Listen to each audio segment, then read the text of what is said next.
So it's my joy to be able to welcome today's speaker for our IRAS conference. It's JD Stillwater, and believe me, his list of accomplishments is so very long that I could take up all this time to do it. Let me just highlight a few of the things. He's past president and trustee of the Unitarian Church of Harrisburg, but he's a frequent speaker there and at many of the other Unitarian congregations in Pennsylvania, in nearby states. He's very active in music ministry, transition team. He's done many different programs. Some of them sound really exciting. I wish I could hear all of them. Unraveling COVID, combustion addiction, science and interconnection, many other topics. It's kind of really exciting. So it's really my joy to welcome him today. He's going to talk today about nature's scripture, cultural insights from natural reality. So please let's allow our speaker to get on. And I just want to remind everybody as we're doing this, you should enter your questions in the Q&A, and we will handle all the questions after we've heard from both the speaker and from the respondent.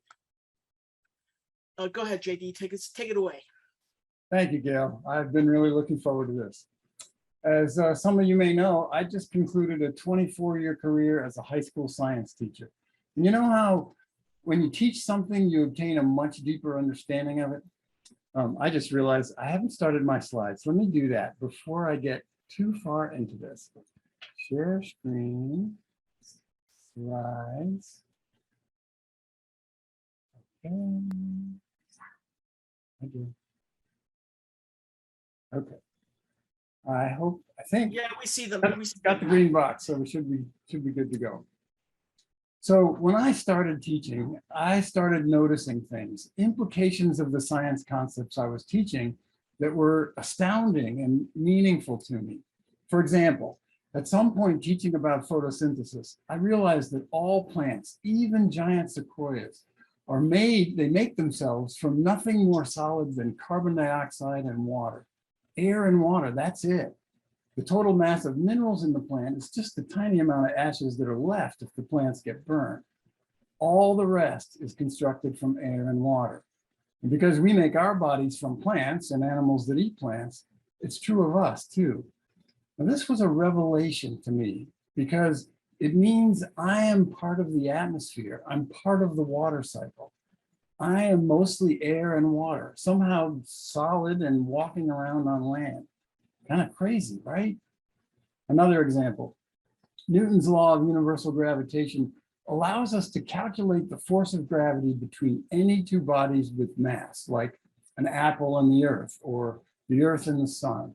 So I give my students these made-up practice problems for homework, like two soup cans a meter apart out in interstellar space, and the gravitational attraction between your body and that kid you have a crush on the next classroom over, or your body and a single iron atom somewhere on Neptune.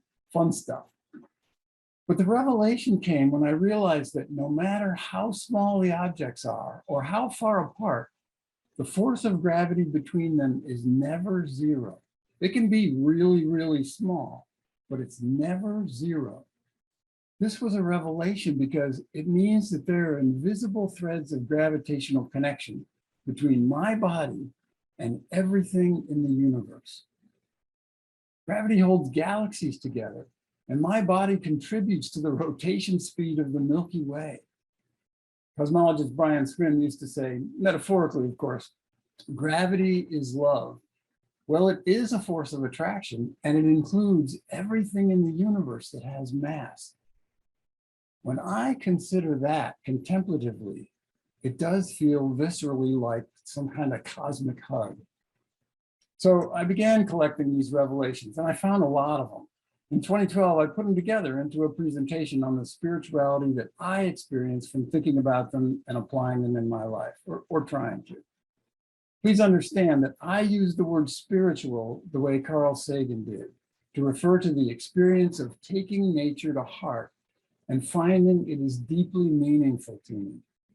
If it profoundly enriches my life at an emotional level, and if it invites me into contemplation, wonder, and reverence, then I say it's part of my spirituality.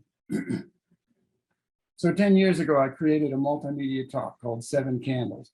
It's an exploration of 7 broad categories of these revelations, and it's chock full of challenging science, along with an invitation to integrate it into your own spirituality, however you define it. During those 10 years, I've developed dozens of spin-off talks and workshops, some of which Gail mentioned a minute ago. But 7 Candles is where it all began. Since the pandemic, though, I've been looking out at a world that seems to be crumbling around me and asking myself, what does the world need? I want my work to help address that. What does the world need? Well, a partial answer comes from my daughter. In the spring of 2020, she was working as a chaplain at the Veterans Hospital in Brooklyn, New York. April 2020, New York City. Do you remember? Her hospital was completely filled with COVID patients who were dying alone and scared. Just imagine being their chaplain under those circumstances. A friend of hers learned about her work and asked her, how do you stay positive? She said, I don't. I stay connected. Wow. Another partial answer comes from seeing what can blossom when I truly listen to people without spending the whole time preparing my response, or from noticing how our arrogance is affecting the Earth's systems. Speaking of which, anyone noticed any changes in the weather? It's too late to avoid significant global heating. It's already here. Even if we do enough to prevent the worst case, we're going to need resilience. We'll need to expect change because the world is in constant flux. That's always been true, but it feels more pressing now. A partial answer comes from recent politics and the crazy level of polarization out there. It seems like we just can't resist a simplistic black and white binary, even when it's obviously wrong or bad for us. Then along comes a pandemic, a rapidly evolving situation that gives us plenty of chances to roll with ambiguity and nuance. And every time we get attached to some simple self-righteous dogma about it, it slaps us with another variant. Call me crazy, but since I'm science-oriented, I mostly look for answers from science. And when I do that, I find guidance, lots of it. I find guidance that extends far beyond mere facts and into realms of my being and experience that I can only call spiritual or religious, but that also have relevance for my daily life, my relationships, and my worldview. The guidance is sometimes kind of unsettling, but it's based on evidence about how natural reality works, whether you call it creation and see it as the work of God, or just a manifestation of physical laws operating on their own. It's an approach to inspiration and spirituality that's based on what we know rather than on what we believe. But it's an approach that includes my beliefs while informing them and transcending them. So it's not either science or spirituality, but it's both. And for me, it's had powerful implications for who I am and what's important to me and what's important for me. I think if we want to heal ourselves in the earth, we should begin with what we know, things we mostly agree on and can weigh the available evidence for. Conveniently, this is exactly what science does. Science concerns itself with what is. It's up to each of us to determine what it means. Human beings are hardwired for meaning making. We can't avoid it. We think in metaphors and analogies. And when we're doing science, it's crucial that we hew as closely as possible to the raw facts. And it's really important not to confuse our models and metaphors with reality itself. But make no mistake, meaning will be made from new knowledge, one way or another. When scientists and science writers vehemently insist that the cosmos is devoid of meaning, they may be right, but at best they leave a void that will get filled with something. At worst, they encourage people to reject science altogether because our guts tell us that nothing is completely meaningless. Theologians and other clergy spend their lives, their careers doing exegesis, interpreting sacred texts so as to make meaning from them that will be of value to the lives of their people. Why not do this with a source of truth and inspiration we all share across all divisions of culture and religion? When I look at natural reality as science is revealing it, interpreting it like a religious text, I see common threads. I see patterns that have meaning, not only for me personally, but that offer to help heal a broken culture on a critically ill planet. I call them the insights, and I'm just going to skim through a few of them, and then I'll offer some examples of where I see them operating in nature. First, let me acknowledge that what I'm doing here is not science, but exegesis. It's interpretation. It's meaning making from the findings of science. Someone else might look at the same science knowledge and interpret it differently. The insights I see include unity and kinship, the oneness and interdependence of all people, things, and events. Humility and significance. Do we even matter? Emergence. Wholes can be greater than the sum of their parts, and that's kind of amazing. From evolution, we know that human nature evolved, and it's not your fault. Stay tuned. Death is an equal partner with life. Cooperation is as important as competition, if not more so. Diversity is crucial to resilience and innovation. And from physics, complementarity and ambiguity are about rejecting false binaries and embracing nuance and uncertainty. So for most of this talk, the insights are going to be at the top of every slide, highlighted when they're relevant. And there are a lot more of them, but this is enough for one webinar. Maybe it's too much. There is a reason evolution has been so controversial. Its implications for meaning making are sweeping, with insights about kinship, human nature, the role of death, diversity and cooperation, and on and on. Some of them directly contradicting guidance from ancient scriptures. And I'm just going to touch on a few. When I was 7 or 8, I was finally allowed to ride my bike by myself a few miles to Bert's Pharmacy, where there was something that wasn't in our house: candy. One day, I rode my bike there and I shoplifted a candy bar, but I wasn't devious enough to hide the evidence. And my mom marched me right back to the store to apologize and pay for it. Why would a child steal something? Why do I even now still mindlessly eat an entire bag of potato chips in one sitting? Or get really angry and say things I know I'll regret? Is it just me? Is it because human nature is inherently weak and sinful? What is human nature? And where does it come from? We know now that I'm here because my ancestors survived long enough to produce me. And they survived because they had what it took at the time, traits which they passed down to me. Ancestors that didn't have those traits didn't survive as well and didn't have as many descendants. Those traits, all of them, make me who I am, even the ones I don't really appreciate about myself. And even those are just traits that don't happen to fit with my current environment.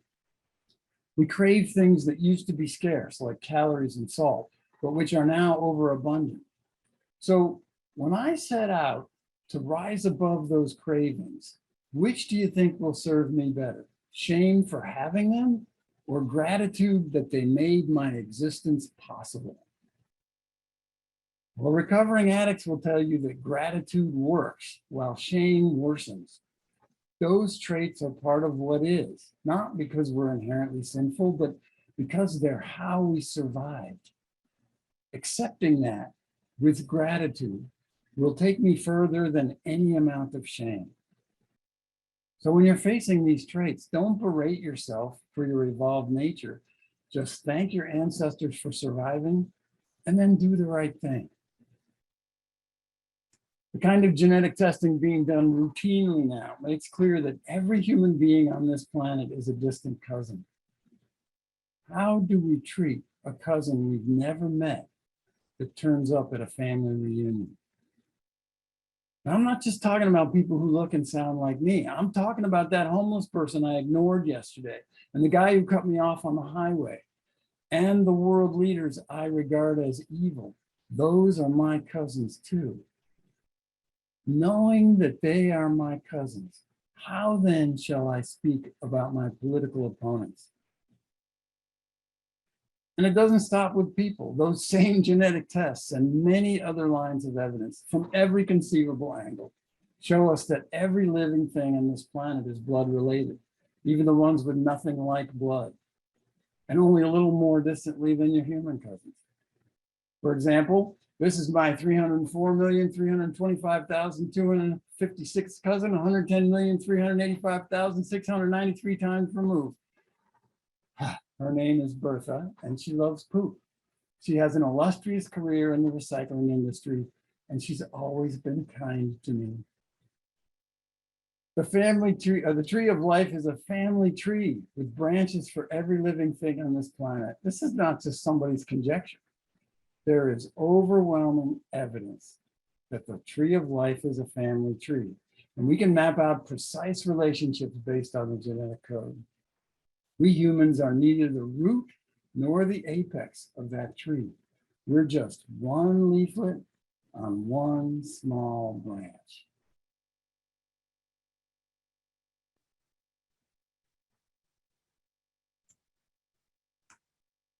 No evolutionary change can happen in a population if its members are all clones of each other.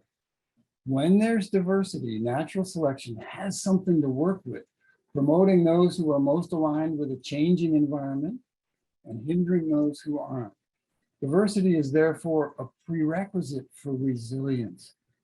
That's what biologists mean by survival of the fittest. It's not that some members are better by some arbitrary standard, but rather that as the environment changes, those individuals whose traits allow them to thrive in the new context will make it, while others don't. When I was a child, my parents were Shaklee distributors, which meant that for us, a treat was a Shaklee energy bar. They were nothing like candy, believe me. One day we noticed that a colony of ants had chewed a hole in the wrapper of an energy bar that had fallen unnoticed under a radiator. To their credit, my parents treated it as a science project and let them eat. And those ants were fascinating. I spent hours on my belly watching them, day after day, noticing how they walked in thin lines like highways, complete with passing lanes, and noticing how they touched antennae with each ant as they passed. Within about a month, the ants had carried off the entire bar. Why am I telling you this? Well, survival of the fittest has almost always meant survival of the most cooperative. Yes, there is competition between individuals and between species, but survival is often a team sport. So cooperators have an advantage. The worker ants that disassembled that energy bar had no chance of having baby ants of their own. They were working to support their sisters and nieces who would have children. Cooperation is the essence of every major advance in the complexity of life on Earth. In the eukaryotic revolution, single-celled bacteria engulfed but didn't digest their neighbors to the benefit of both. Then single cells cooperated to make the first multicellular organisms. And then later, some of those multicellular creatures cooperated in societies like ants and people and many other species. The fossil record reflects greater and greater scales of cooperation, building upon each other to increase complexity. Cooperation and diversity are winning strategies. Are there ways we could restructure our economic and business systems to take better advantage of them? That was a rhetorical question, by the way. I hope your answer is, heck yeah. Carl Sagan once said, the secrets of evolution are time and death. And he's right, of course. Evolution can't happen without death, and ecosystems can't function without it either. Remember, our ancestors' survival came at the expense of our evolutionary aunts and uncles, like the dinosaurs. We wouldn't be here if they hadn't made way for us by dying. Well, I'm a dinosaur too. I too will someday make way for something new by dying. I was talking with my daughter about this, and she said, yeah, just imagine if pre-Civil War plantation owners were still around, dominating national politics. Max Planck famously said something to the effect that science progresses funeral by funeral. Well, it's true of social and political evolution too. Death is a gift. We animals live by eating, which necessarily involves killing. Even when you bite into a fresh apple, the cells in that apple are alive, and eating them kills them. Knowing that all life on the planet is part of a single family tree means we eat our cousins and they eat us in a circle of life and death that's inherently created. It's not a binary. Death is not an enemy. Death too is essential to the whole. Death is a gift from the past that we will each pay forward. I just noticed my camera may not be on. CJ, are you seeing me? It looks like when I screen shared, it went off. No, your camera's not on, JD. I'm not even seeing how to turn it back on. Once I started screen sharing it, I don't There's have your start video button. it's not there. If you hover toward the bottom of the screen. No, I know where it should be. It's just not there. Let me stop sharing and we'll come back in. There, start video. Let's see what happens when I share again.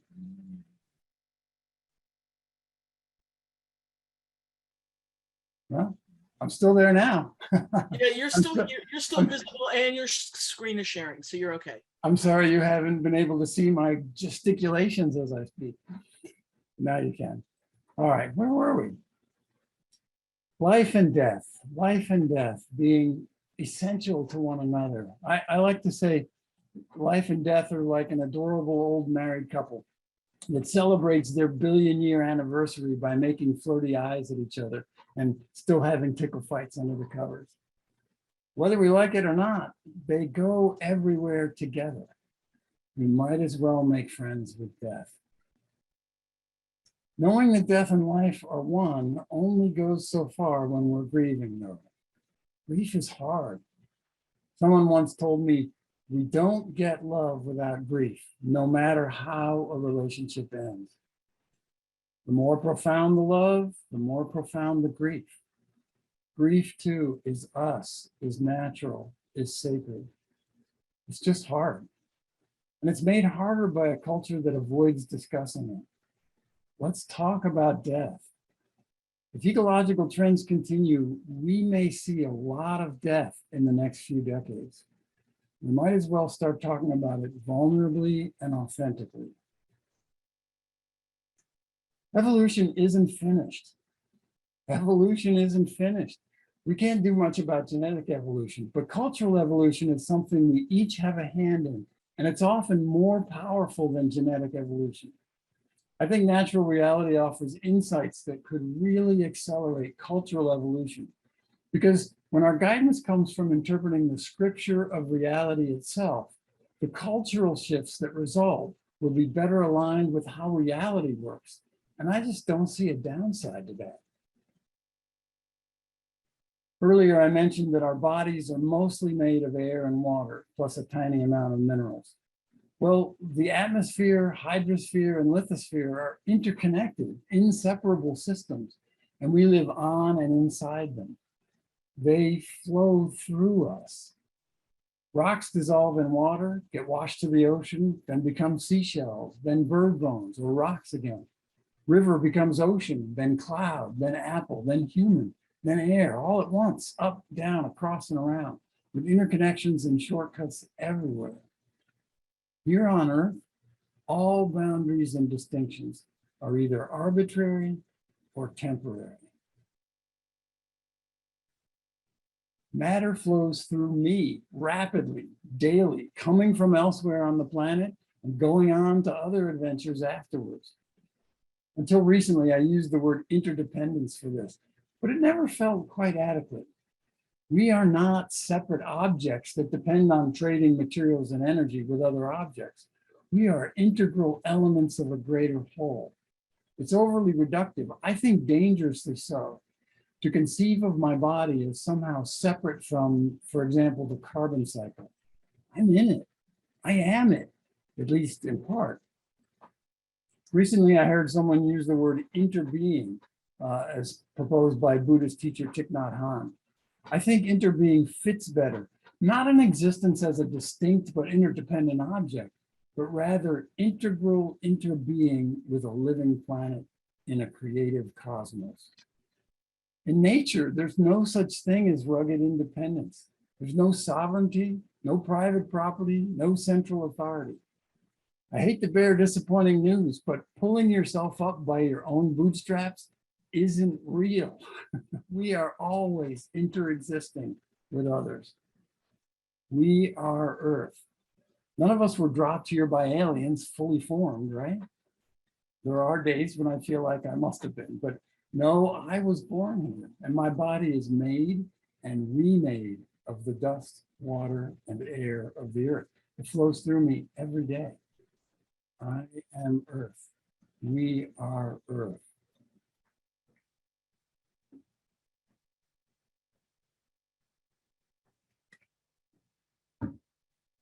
The poet Rumi said, "You are not a drop in the ocean. You are the entire ocean in a drop." Interbeing extends beyond Earth too. Every atom on Earth came from somewhere, and now we know where. All the atoms heavier than hydrogen and helium were forged inside the furnaces of exploding supernova stars. Stars make all those other elements out of hydrogen and helium. Remember, this is the origins of our bodies we're talking about. Did you know that the main elements in your body are in the same order of abundance as elements in the universe as a whole? Except for helium and neon, who don't play well with others and are extremely rare on Earth. I want to show you a short clip about this. I know that the molecules in my body are traceable to phenomena in the cosmos. And it's our 15 pounds of gray matter that figured this out. There's a kinship with the cosmos that resonates deeply with New Age thinking, but I'm not apologetic about that. It's what we find. If whatever we find resonates with whoever, go ahead, take it. And when I reflect on our kinship with the cosmos, when I do the calculation that shows that a 15-ton meteorite that we have in the center of the Rose Center for Earth and Space, it's an iron meteorite. When I do the calculation that shows that if you take all of the iron from the hemoglobin of the people in the tri-state area of New York City, you can recover that much iron out of their blood and realize that the iron from that meteorite and the iron from your blood has common origin in the core of a star. Tell me what part of my brain is lighting up, because that excites me. That makes me want to grab people in the street and say, have you heard this? We can go back further. We now also know where the hydrogen and helium atoms came from. They came from light. The quarks that would later form those first atoms condensed out of pure energy at the beginning of time in a process called Big Bang nucleosynthesis. That means, cosmically speaking, our family tree goes all the way back to the dawn of time. And we are interbeing with everything in the universe and with the flow of time. We are the universe come alive. Okay, so we're the universe. Who cares? We live for, at most, a little over 100 years. In the context of deep time, cosmic time, it's nothing. If you use a powerful space-based telescope to look at a tiny empty space between the stars, this is what you see. Every one of those points of light is not a star, but a galaxy of stars. And we see this in all directions, uncountable galaxies with uncountable stars. It's called a deep field image, and somebody at NASA used the redshifts of these galaxies to create this 3D animation. It's beautiful. Astronomers estimate now that we can see about 2 trillion galaxies, averaging around 400 billion stars in each one. Those are big numbers. 2 trillion times 400 billion stars. And in recent years, we've learned that most stars are surrounded by planets. So when we say stars, we mean whole solar systems. There are more solar systems in the visible universe than there are grains of sand on the Earth. I'll give you a second to let that sink in. More solar systems than grains of sand. From the perspective of deep time and deep space, we are nothing. Neil deGrasse Tyson likes to say, we are a speck on a speck on a speck on a speck. There's nothing like astronomy for instilling a sense of humility. So, you know, why bother with really anything? Well, one of those pictures, this one, is a photograph of Earth taken by Voyager 1 from beyond the orbit of Neptune. Your entire measly life, all of human history, all of evolution took place on that tiny speck. Carl Sagan referred to it as a pale blue dot suspended in a sunbeam, a speck. On the other hand, as far as we know, the only sentient life in the entire universe is here on Earth. So are we a speck times 4, or are we precious beyond measure? We're both.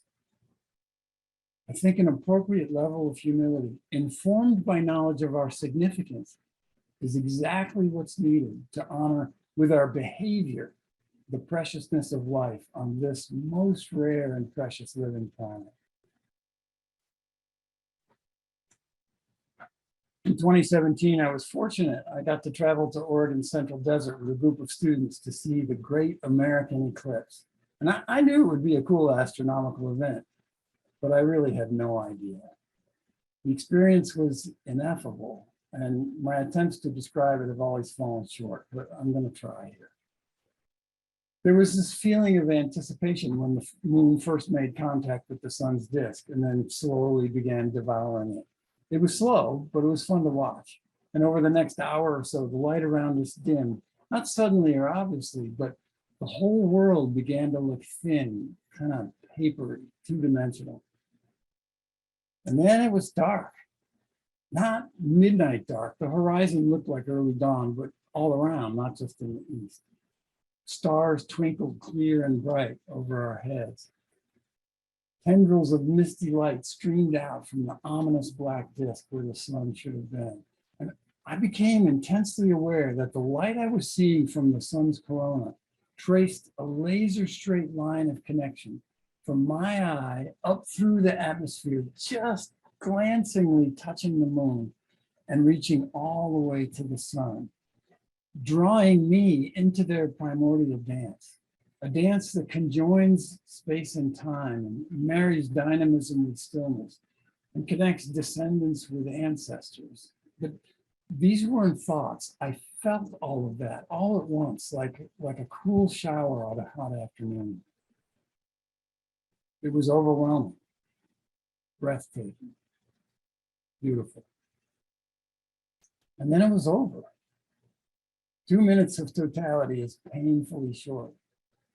I exhaled and discovered that I was sobbing with joy and awe.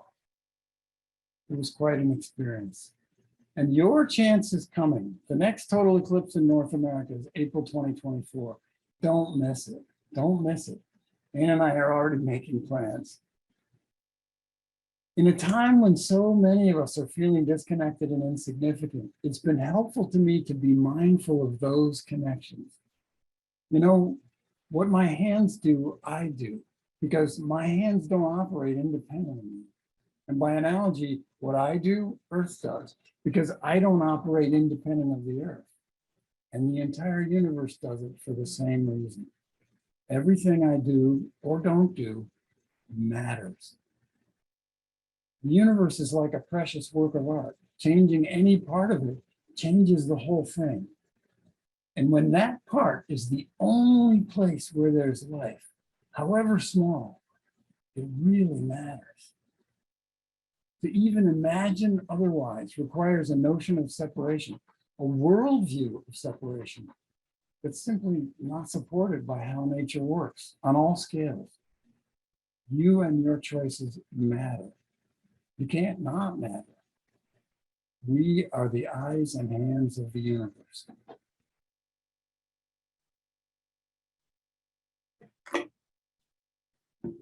There are more solar systems in the visible universe than there are grains of sand on Earth. And there are more water molecules in a tablespoon of water than all the stars and sand grains combined. Air and water molecules are so small and so numerous and cycle around the Earth so constantly that every cup of beverage you've ever swallowed contained over 150 million molecules that at some point passed through Jesus's body during his lifetime. The same cup contains even more molecules that passed through Buddha's body, just because he lived long. It's true of anybody that ever lived more than a few decades ago. So, you know, pick your prophet or any ancestor of any species. To me, this means that all water is holy water. And when I consider that as I drink, it orients me, it connects me with all the ancestors on a dynamic living planet. I encourage you to try it.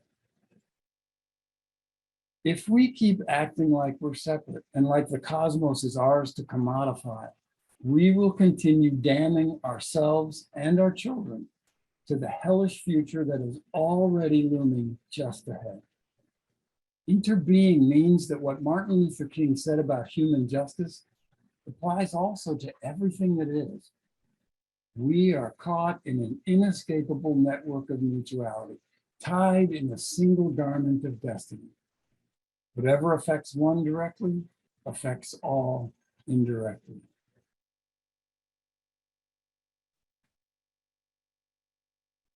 Still on the topic of holistic worldviews, the science of emergence tells us that whole systems can often be greater than the sum of their parts. And most of you are probably familiar with this idea, at least a little bit. So I'm just going to give one example. When the first living cell came together, however that happened, a new emergent property emerged in the universe, striving. Before that, the universe had no striving, no seeking, no trying. We might say, from nothing but non-living materials came something more, life. And note here, the something more isn't the stuff of the cell, it's the cell's efforts. And building on that one emergent property, life on Earth evolved uncountable other emergent properties like senses, flight, sexuality. And when human language came along, we got poetry, reason, technology, religion, and so on. With emergence, 1 + 1 = 3. It's like magic. Note that none of these emergent qualities are objects. These are not things you can count or put in a jar. Something's going on with my slide here. These aren't things that you can collect. This is why I prefer to say natural reality rather than material reality. I think we too often conflate these two as though reality is made up entirely of materials, stuff, things, objects, atoms. It's not. But most of us still operate in a Newtonian paradigm in which everything is mechanical, predictable, mundane, a clockwork universe. Whether you're building a clock or dropping it out of an airplane, Newton's laws are still exactly what you need. But emergence tells us that some of the most important and influential qualities in our lives aren't made of atoms. They're emergent. They're real, they're natural, but they're not material in the sense of being objects. They consist of the interactions between things or interactions with other emergent properties. Emergent properties are real like square dancing is real. The dance takes up space. You can't just go running through there. But the dance is an event, not a thing. It's a happening, not a thingy thing. It's not a material, but it acts like a material. When the music stops, the dance doesn't go anywhere, it just evaporates. So for me, the phrase natural reality is more appropriate. It feels more appropriate than material reality, because I don't want my language to leave people stuck in a Newtonian worldview. As disruptive as emergence is to our worldviews, quantum reality goes even further. And we now know that atoms are made of things that have a dual nature. Subatomic entities can behave like waves, an expression of energy, or like objects, an expression of matter. And how they show up depends on the experiment we do. That word particles is now used by physicists to include both aspects, but for most people, the word particle invokes little objects like little planets or little balls. That's an inaccurate and incomplete picture. Actually, if you want to be accurate, you can't really picture them accurately except through mathematical expressions. And built into those equations is inherent ambiguity. A straightforward question like, where is it now and how fast is it moving, cannot be answered except in probabilities. And this isn't limited to subatomic entities. Whole atoms and even large molecules have now been shown to have this dual nature. And this is the stuff our everyday world is made out of, including our bodies. For a century now, quantum physicists have had to work in a field in which ambiguity is fundamental, unavoidable. What would the world be like if we caught up with the physicists and embraced ambiguity in our lives and relationships and our politics? How do you describe your ex? Is the robbery suspect a punk and a thug, or is she a frightened teenager with emotional scars from a traumatic childhood? Do you have a black and white stance on the political issues of the day, or do you seek out the nuance, the ambiguities they present? The universe is made of stuff that is fundamentally ambiguous. Our Western worldview, as expressed in our religion and our politics, our cultural norms, is a century behind the physicists. It's really tempting to ask, but what are subatomic particles really? Well, it gets worse because one is matter and the other is energy. And these are mutually exclusive, like alive and dead, empty and full, black and white, fire and water, heads and tails, good and evil. How can they be both? For subatomic entities, a century of exhaustive experimentation confirms that they are both simultaneously until we observe them. This is called complementarity. It's a situation in which two mutually exclusive conditions are somehow both simultaneously true. Complementarity is fundamental to every object we interact with all day long, including our own bodies. This is what matter is made of. Niels Bohr, one of the people who discovered this and who coined the term complementarity, said, quote, "Everything we call real is made of things that cannot be regarded as real." At that point, Bohr had a Newtonian worldview. So to him, real meant material substance, objects. Now we know quantum entities are real, but in the way that square dancing is real. Except even the dancers are made of this paradoxical non-stuff. It's very mysterious, but also very instructive, because it means that in this universe, all our grand either-or logic now has an asterisk, a qualifying footnote that says, sometimes mutually exclusive conditions can both be true. And not just sometimes, but fundamentally expressed in the existence and behavior of matter and energy. This is not an either-or universe.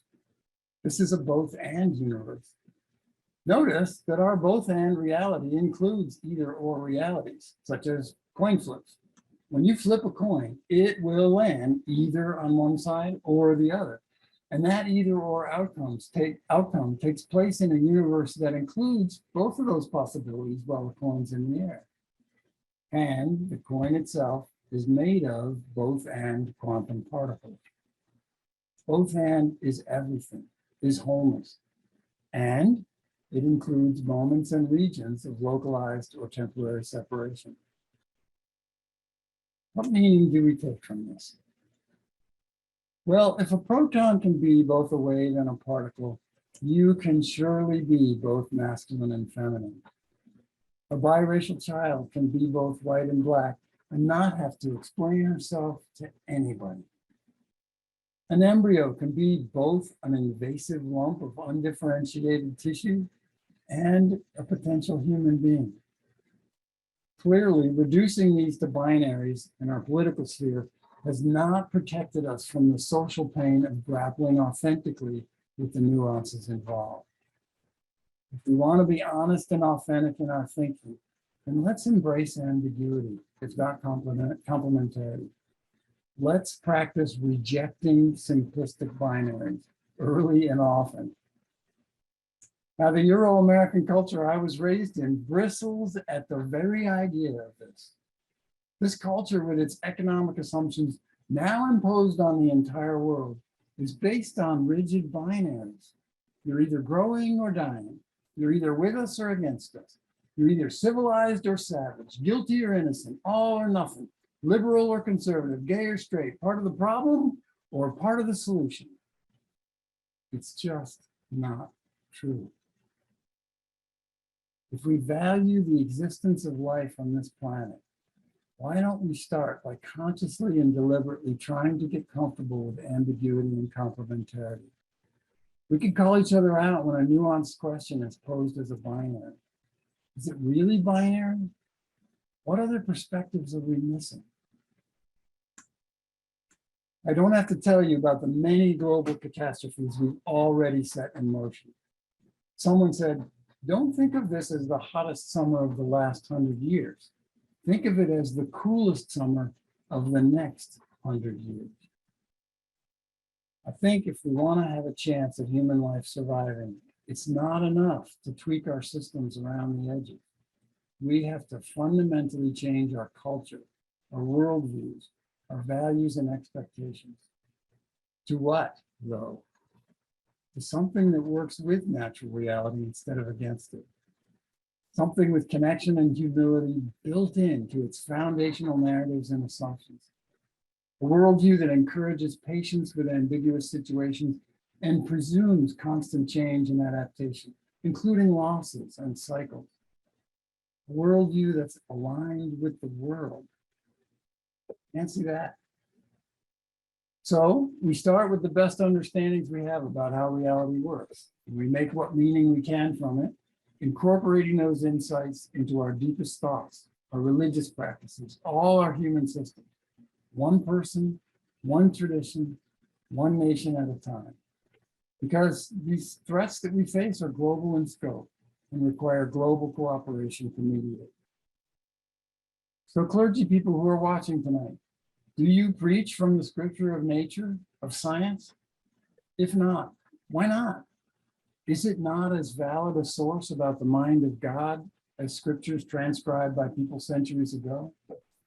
What's more, it's a common text shared across all theological boundaries and divisions. If you feel like you don't understand the science quite well enough, you can study it. Hook up with the AAAS's Science and Seminaries project, or Rabbi Middleman's Sinai and Synapses, or one of the many Science and Islam projects. IRAS's journal Zygon is a great resource too. Science people, are you applying insights from natural reality into your social and political life outside of your work in science?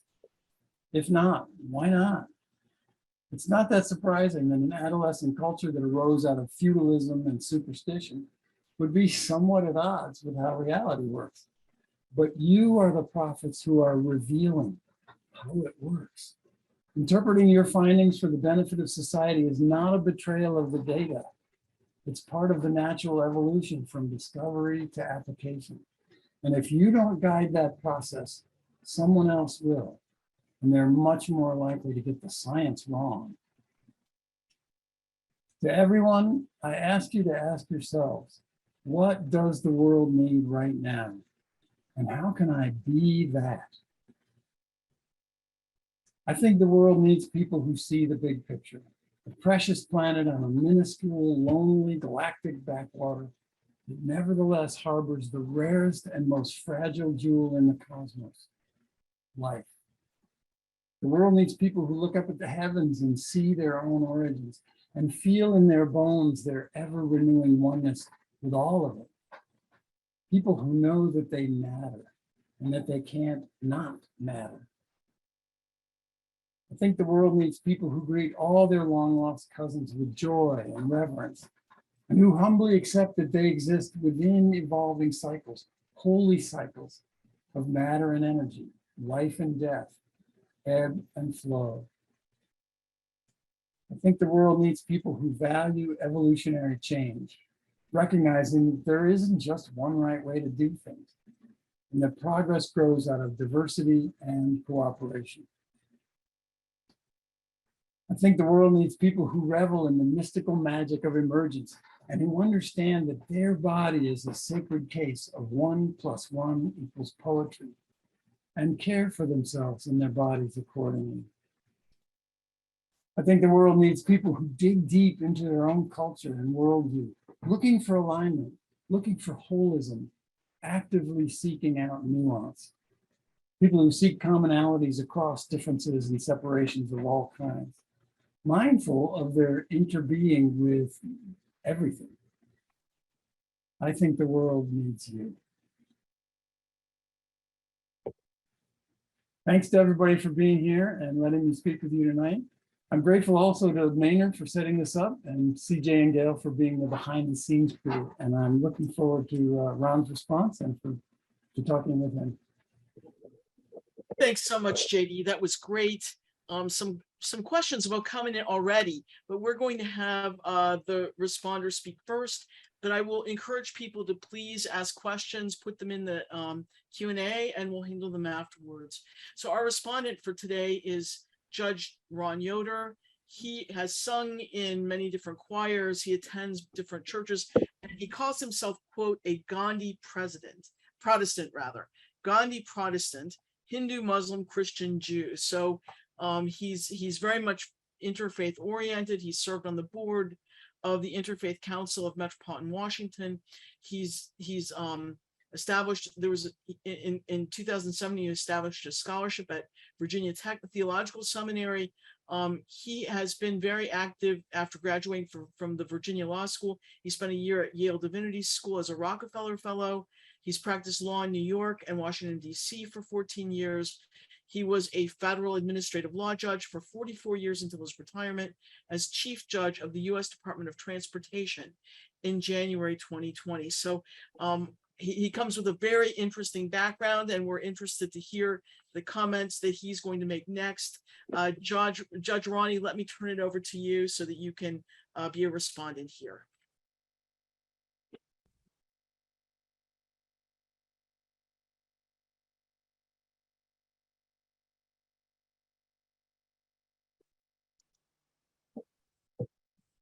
Hello. I was very interested to hear this presentation, and I read it along while you were presenting it, and I found that there's a lot of commonality between the two of us in knowing what we think needs to be done. We need to find people who seek commonalities along differences and separations of all kinds, and we need to find that we're all part of the same world. We are all cousins descended from a little lady 100,000 years ago. I've often introduced myself as a light-skinned black, because we're all black. It's just some are blacker than others, and they're now talking about a multiverse where there are an infinite number of places, and if that's true, then in some place I'm you, and you're me. So we really need to see each other as cousins. But in trying to get to the unity and kinship and communication that is implicit in your speech, I find myself always looking for how do you do that? How do you communicate across people and places? And if we look to creation as an answer, then you come up with the question of how creation does work. Number one, you have chaos. Number two, you have survival of the fittest. If you have to cooperate to survive, how do you cooperate? Well, you cooperate through communication in a similar language.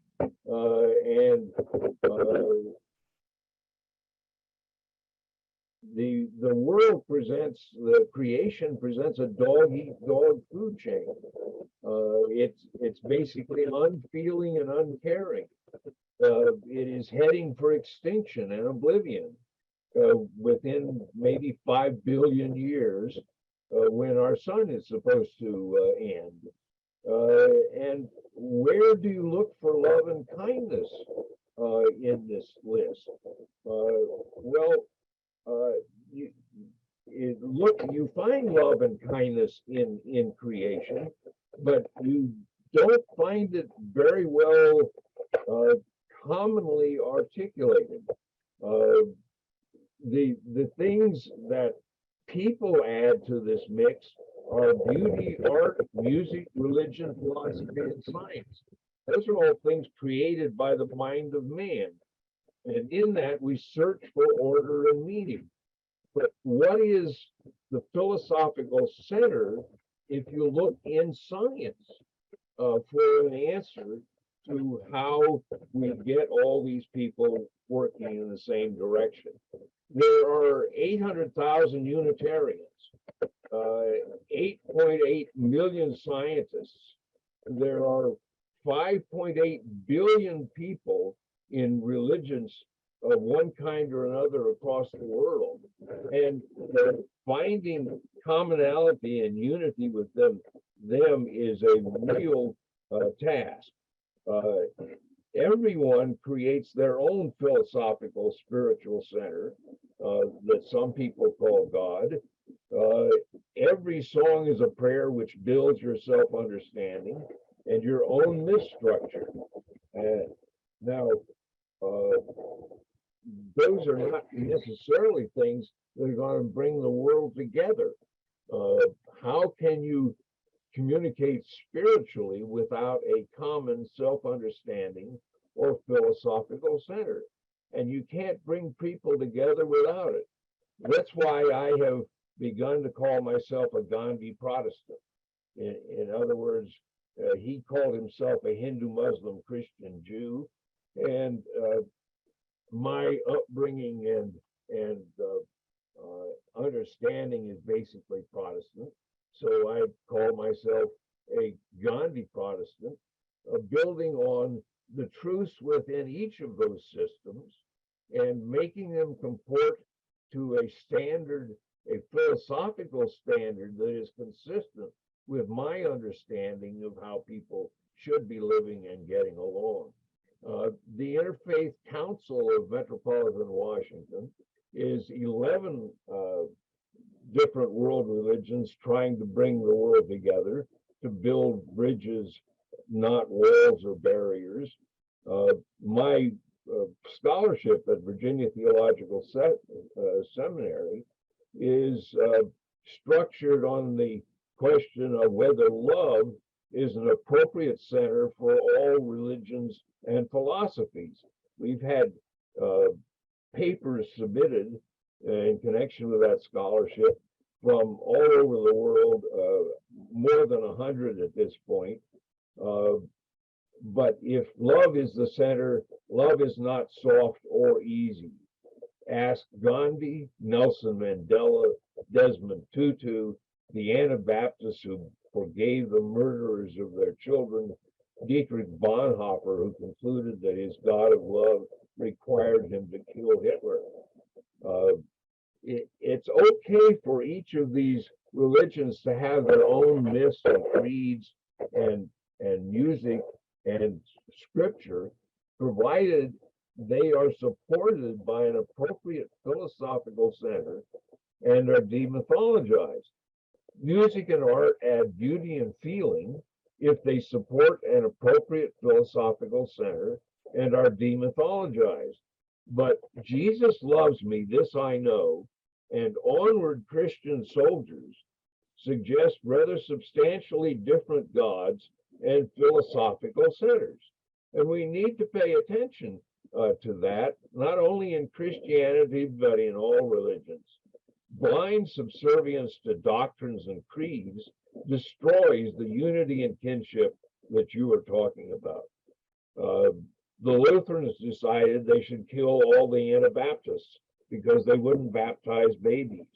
I'm here now because we left Switzerland, and I didn't get caught up in the mass killing of Anabaptists.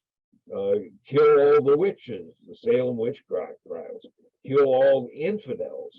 Kill all Muslims, or at least bar them from immigration. Gandhi once said to a Hindu rioter who had smashed a child's head, a Muslim child, against the wall, that the way he could atone for his conduct was to raise a Muslim child as a Muslim and atone. Presumably, however, not an Orthodox fundamentalist, but as a Gandhi Muslim, which proceeds from an assumption that there is a philosophical center that overrides everything else. And without that philosophical center, we all go in various directions. Mother Teresa, in her Simple Path book, said, "I've always said that we should help a Hindu become a better Hindu, a Muslim become a better Muslim, and a Catholic become a better Catholic. But what is better? Not fundamentalist, ritualistically better. A Gandhi Hindu, a Gandhi Muslim, a Gandhi Catholic." And everyone will recognize that I'm talking symbolically here, that this phrase is intended to mean you use the symbols and structures of those world religions, but you bring them together under a single philosophical center. And where you find things that are inconsistent with that philosophical center, you don't use them. So the question is, we still need a philosophical standard for measurement. And question is, does science provide one?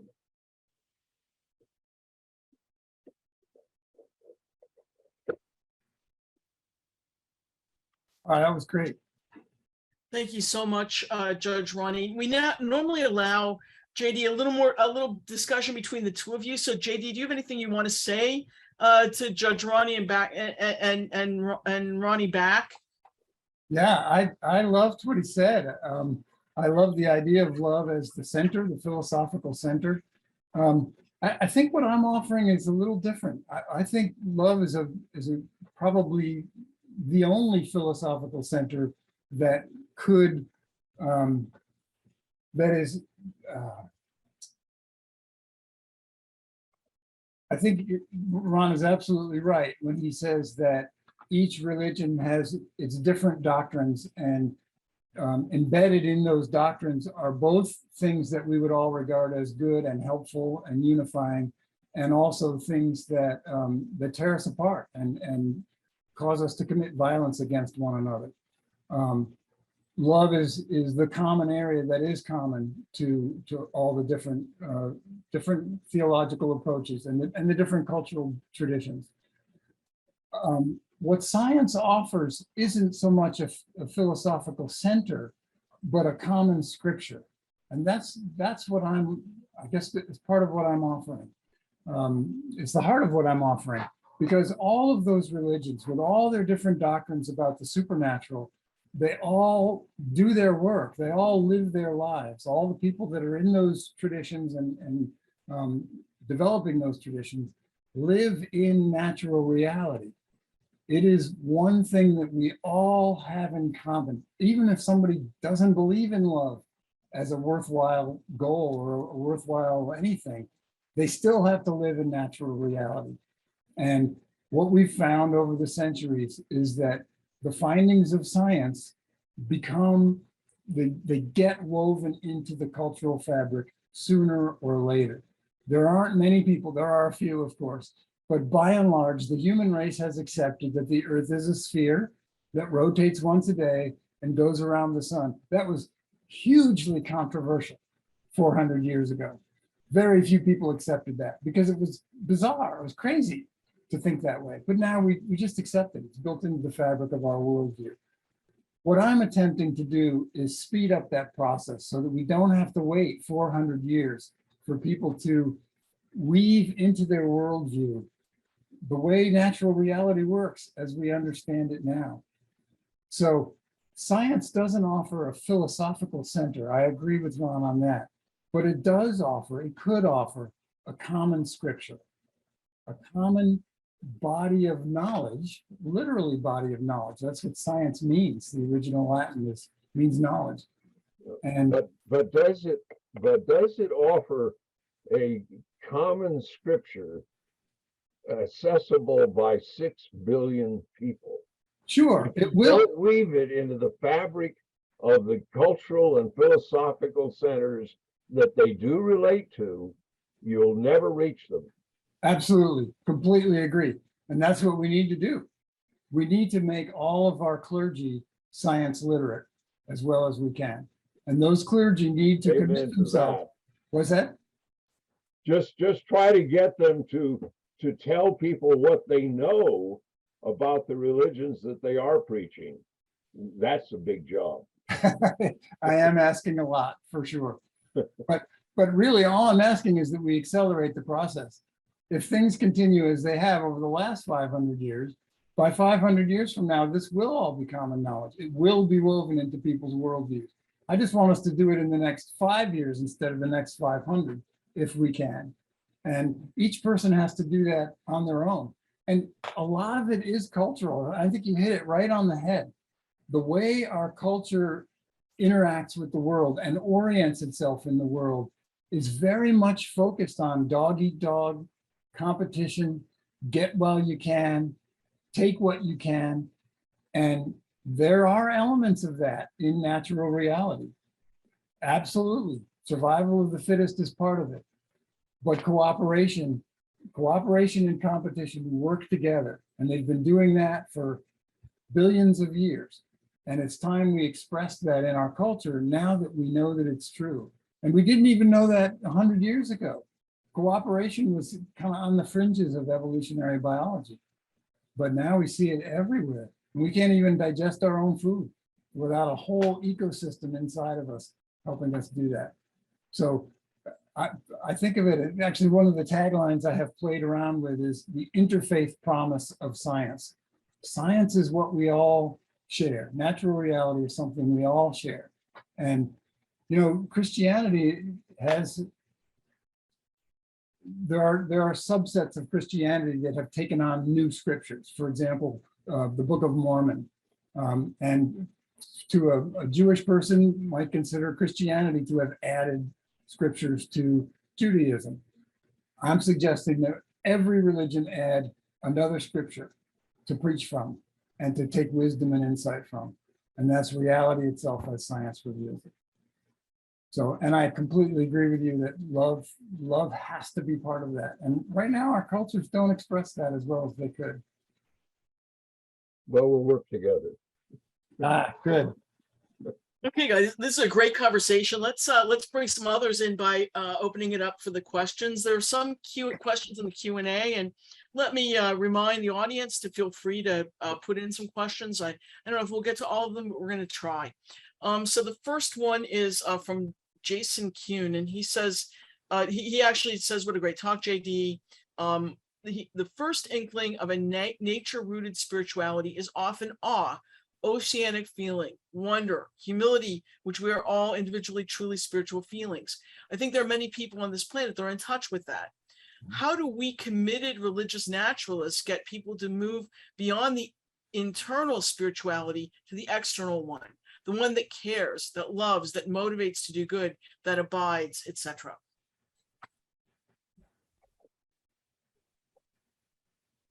I don't know. That's the honest answer. I think education is part of it, sharing the good news. I mean, there's no reason that people, like Neil deGrasse Tyson said in that short video clip, I want to grab people in the street and have you heard this? That's the gospel of the awesomeness of natural reality. And I use that word in its original meaning, awesome, invoking awe. And there's a lot of research on awe. And when people are experiencing awe, the parts of their brains that light up are the same parts that light up when people are in deep prayer and meditation. And so there is a spirituality to be found through experiences of awe. And so getting yourself and your family to go and see the eclipse, being aware of what's awesome around you, even just walking through a forest. I read a study in which they had college students walk among trees or walk among buildings, and found that unbeknownst to the students themselves, the way their bodies and brains responded after walking through the trees was very similar to an experience of awe. And again, similar to a religious experience. And they behaved more altruistically after walking through the trees. So part of it is just awareness, that getting outside, paying attention to the phases of the moon, and learning some science. Take some science classes. There are all kinds of webinars, and there's stuff happening all the time. Get down to your local museum and your planetarium and let yourself experience it in a religious way. And the more people who do that and share those experiences with other people, and are willing to be a little bit courageous and say, whatever your religious background is, this is part of it. This going to the museum is part of my Christian faith, or part of my Muslim observance, or part of my whatever your faith is, and being willing to say that with your circle of friends and people that you know, so that they at least begin to question. So maybe that I sort of contradicted myself when I gave that long answer to I don't know. Hopefully that answers the question. Thank you, Jason. Thanks, JD. This question's from Paul Carr. Do you agree that a newer testament should be added to our present Bible, whose science is 2,000 years old? I think, I don't want to tell any particular tradition or denomination how they should incorporate this. I'm just asking them to do it in the way that works best for them. So I am not a Christian theologian. I wouldn't presume to say yes or no to that question. The text of natural reality isn't a written text. So you can't get all legalistic about it. You have to interpret it, but I'm not even sure how the mechanics of that would work. How would you add it? Yeah, I'm going to leave that to the theologians in each tradition to figure it out. But I want to add one more thing to my response to what Ron said. He pointed out that there are so many Unitarians and so many Christians and so many people. But there's several large groups of people that aren't included often when people talk about various religious faiths and traditions. And those are the spiritual but not religious, the nuns, the atheists, and the agnostics. And they share natural reality as well. And I encourage them also to interpret it as though it were a kind of scripture, because those insights are available to them too. And they don't require any belief in anything other than purely natural reality. Very good. Sort of related, and this is just a comment. Tariq Mustafa made several comments, and he says at the end, he says, JD, you are so right. But he makes the comment, and he's quoting from the Quran here, we shall show you our signs in the cosmos till you accept that this is the truth. So it seems as though he's seeing a resonance between what the Quran says and what you were saying. I don't know if you want to comment or not. I just wanted to Oh, reflect. it reminds me of the United Church of Christ's tagline. I'm not sure if they're still using it, but I love it. It was God is still speaking. And one of the ways God still speaks is through science. So, yeah. Very good. Jane C says, I was really interested in the square dance analogy and how it relates to the object wave question. Like, it made me just kind of start to get it. Could you talk a little more about that? Gail, you froze. I'm not sure if it was at my end or not. She's asking, how does the square dance relate to? Yeah, do you want me to read it again? Can you hear me now? I can hear you, yeah. Oh, okay, great. I was really interested in the square dance analogy and how it relates to the object wave question. Could you talk a little bit more about that? Yeah. I wish I had time to go into it much deeper, but in short, we now know that everything in the universe that we would regard as a thing is made of these weird things that at the heart of them are energy. All matter was made out of energy in the first 10 to the minus 35 seconds after time began. So everything that we think of as a thing is actually more an event than a thing. It's more a verb than a noun, although even the word verb is a noun. So you can tie yourself up pretty quickly. The square dance analogy, I originally started using it for atoms. An atom is like a square dance, and the subatomic particles that are in the atoms are like square dances. Each one is an event that acts like a thing.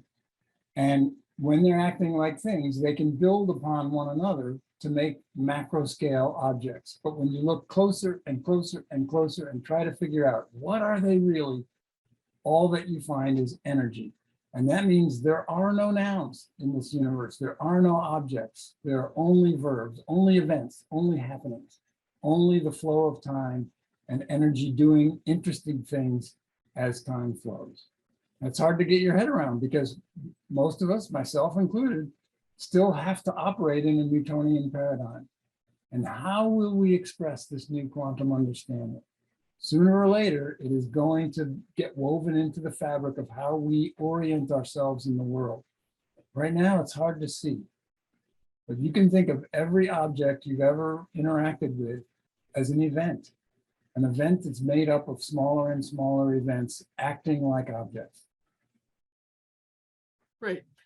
Connie Berthka has kind of an out of this world question. If we discovered intelligent life on another planet, would your spirituality be impacted or changed in any way? Hugely, immensely. I don't know exactly how. And wouldn't it be wonderful if we found that out in our lifetimes? And what an impact that would have. Well, how would we interact differently with the climate emergency if we knew for sure that there was life elsewhere? I don't know. It's really fun to think about.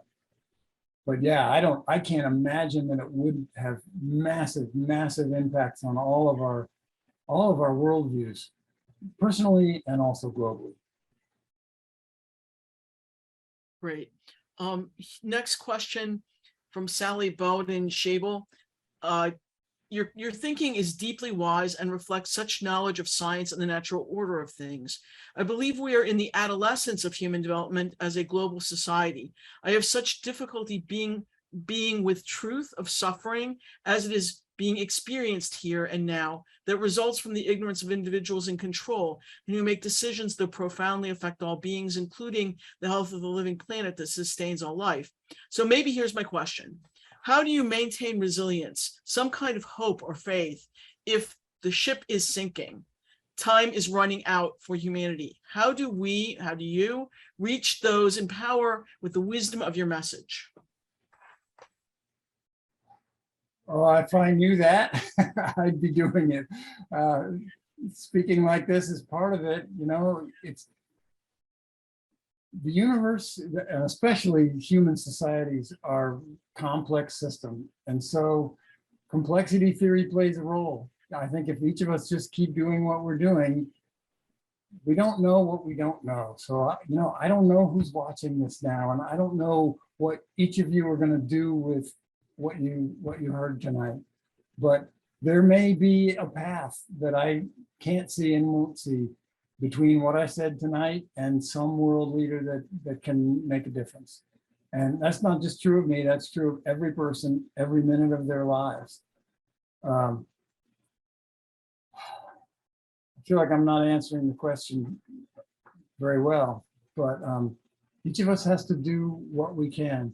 And I too find myself often in dismay, if not despair, especially the last year or two, as I see us not doing what needs to be done on front after front after front. So certainly the little things like voting and using less when you can, it's all stuff, you know, I'm blathering now, but I appreciate the question, Sally. And I just don't know what it will take. I do know that we're not doing it yet. Sally puts in a quote, "Wisdom is knowing I am nothing, love is knowing I am everything, and between the two, my life moves," which is very beautiful. I'm going to take the privilege of asking the last question. So I find this model of using kind of the book of nature as the new kind of scripture in a very interesting thought. But my worry as a scientist is that I see the book of nature misinterpreted by many people who don't understand science. They draw conclusions that are totally inappropriate. They have understandings that are, I mean, it seems to me that it requires a level of education that I'm not sure our culture and our society, you know, actually developed. And I'd like to know your thoughts about that. Yeah, great question, Gail.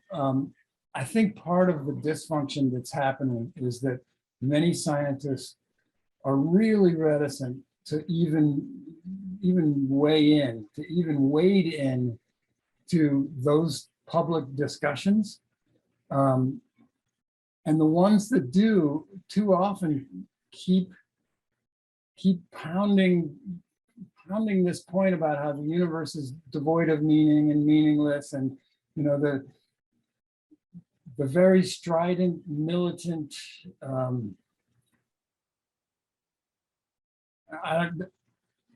For me, the word atheist is a word that I cherish. So I don't mean to be knocking anyone, but in the public discourse, it's still very much a binary. You're either spiritual and religious, or you're scientific and an atheist.